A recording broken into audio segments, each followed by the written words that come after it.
guys, how's it going? Welcome back to another episode of the Hardcore Iron Man from Scratch series. Thank you all for joining me today, guys. Now, before we start, I just want to say a quick thank you for the massive support on the last video I dropped here in the series. I've been making these videos for just coming up on 4 years now, and it's been well over 2 years since I've seen numbers like that on any video on the channel. It's definitely reinvigorated a bit of love and passion I've sort of lost over the years for making these videos. That's not to say I don't enjoy it, I still do obviously, but seeing numbers like that, it put a big smile on my face, so from the bottom of my heart, thank you so much, guys. But anyway, we're going to start off episode 67 today with a big farming level. We're coming in on 115 farming. I never thought I would see the day where we're slowly creeping up on our first 120, but we're definitely here. Only about 40 million XP to go, which in the grand scheme of things is actually not too bad. Now we're going to be diving into Ancient Invention this episode, and I'll talk about that in just a bit, but for now I'm going to quickly go off and do my weeklies, and it is a new month now, so I'm going to go and do my monthlies as well. Well, I'm trying to be more regular with my tiers of Gothic. So far, I'm doing a pretty good job,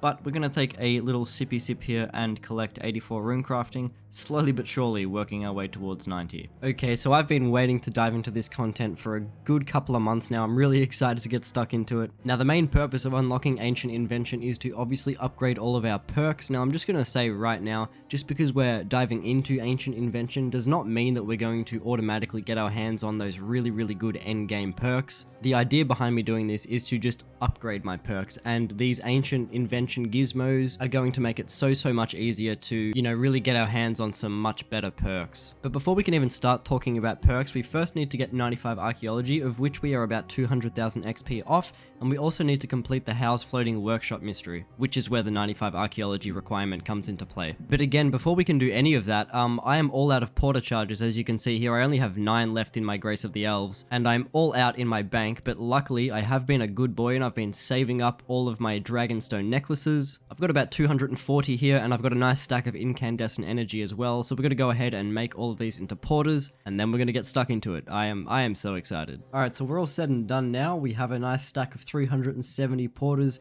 which, according to my calculator, is about 18,500 porter charges. So yeah, I guess the first step is to go and finish off 95 archaeology. Well, luckily I had a couple of unfinished artifacts sitting around in my bank. We weren't very far away from 95 archaeology to begin with anyway, but there it is, 95 archaeology. Obviously now means we can go and complete the How's Floating Workshop mini quest, or mystery, I'm pretty sure it's called. And this thing genuinely threw me through a loop for a good 20 or 30 minutes. I was trying to figure out what exactly to do, but apparently you need to come down to this building that you see here and then inspect the workbench. Then obviously after that you will unlock the research, which you then have to go and do in order to complete the mystery. But obviously once you've done that, you can then go back to the said workbench that you inspected originally, and then you can start making and discovering all of those Ancient Invention blueprints, which is what we really want to sink our teeth into. Okay, so now that we've discovered the ancient gizmos, we can go ahead and discover all of the ancient components, which I'll do in just a minute. But as you can see here, we can now make a good stack of ancient weapon gizmo shells, and you can see here they take all of these components that I've yet to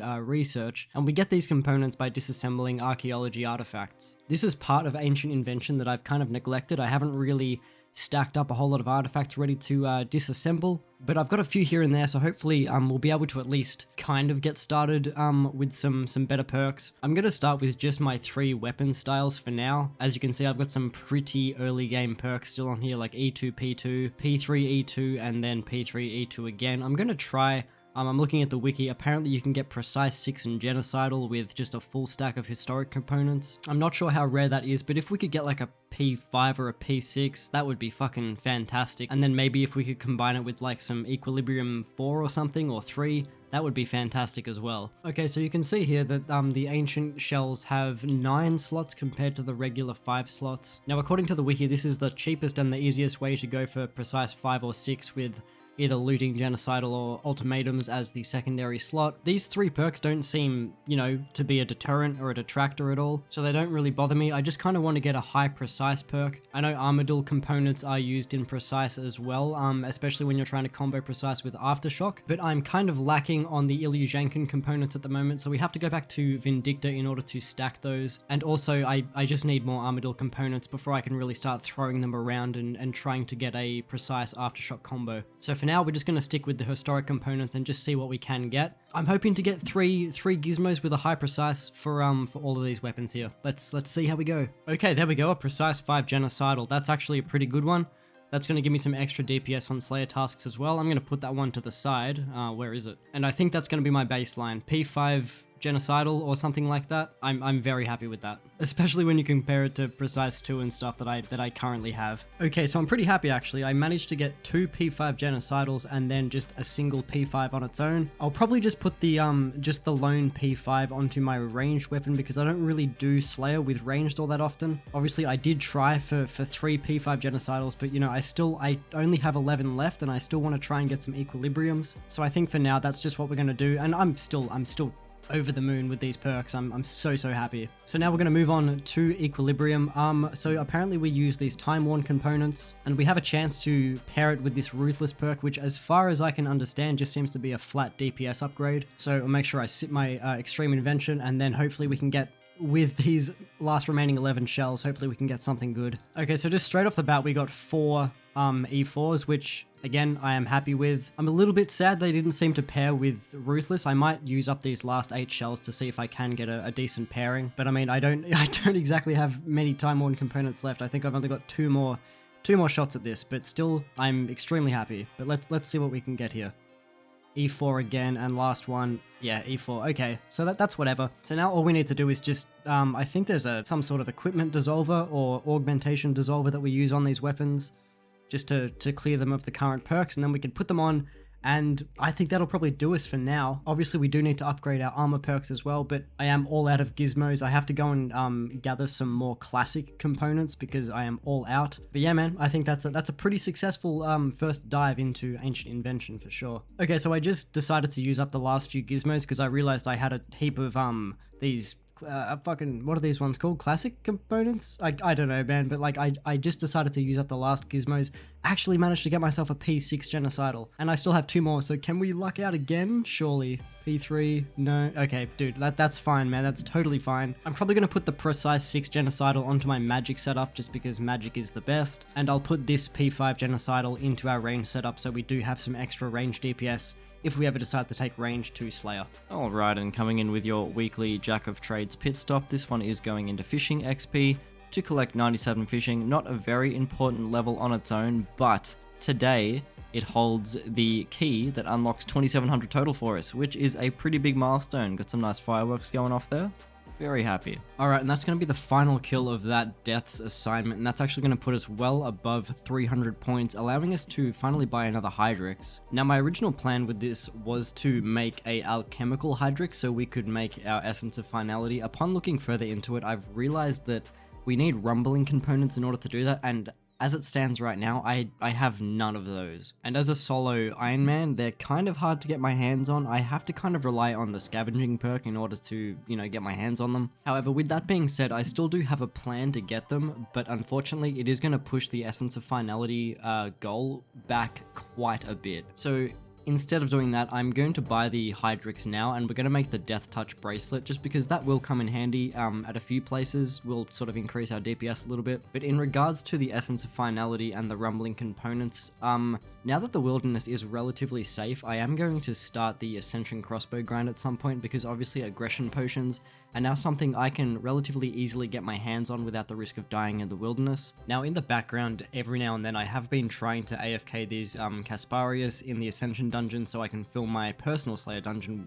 with 5 of them. I think you can max out at 5 spawns. And obviously combining that with an aggression potion, it's a pretty well-known technique to get some pretty high kills per hour, and it's probably the best AFK method for obtaining the Ascension keys. So come time when we have a full Slayer dungeon of these Casparius, I will be making use of Scavenging 4, and hopefully throughout the, 40 to 60,000 odd kills we do here, will definitely net us some rumbling components, and then obviously we can go and finally make the Essence of Finality, and by that point I am assuming that I will have saved up another 300 points for an additional Hydrix. It's a pretty drawn out goal, and I am pretty disappointed that I am not able to make it today. I totally blanked on the rumbling components. It really threw a spanner in the works. But for now, we'll go and we'll make our Death Touch bracelet. So I am recording some of this audio in post, just because that's how I seem to do it now, and looking back on these clips, I'm not really sure whether I should have made the Death Touch bracelet or the Ring of Death. I really don't know.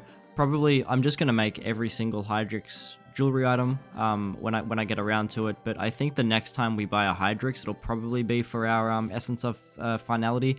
Bearing in mind as long as we have those rumbling components. But here we are just enchanting the Death Touch bracelet. It's useful in a couple of places, but I mean obviously once we get our hands on the Cinderbane gloves, they immediately trump the Death Touch bracelet. In saying that though, it's still better at a couple of niche places. I can't really recall them, I'll have to look them up again, but I do know there are like 1 or 2 places where apparently a Death Touch bracelet is worth bringing over Cinderbanes, but I don't know, food for thought, potatoes. I'm not really the guy to be opining on that too much, considering I don't exactly do a lot of high-level PVM. Anyway, from all of the archaeology grinding we did last episode, we had a decent amount of Tetra compasses ready to open. I say a decent amount, I mean 4. You can see me here just going through all the loot. Didn't get anything too crazy, although we did get pretty lucky on the Tomes of XP. But yeah, I might just fade out and let the music take over for a bit.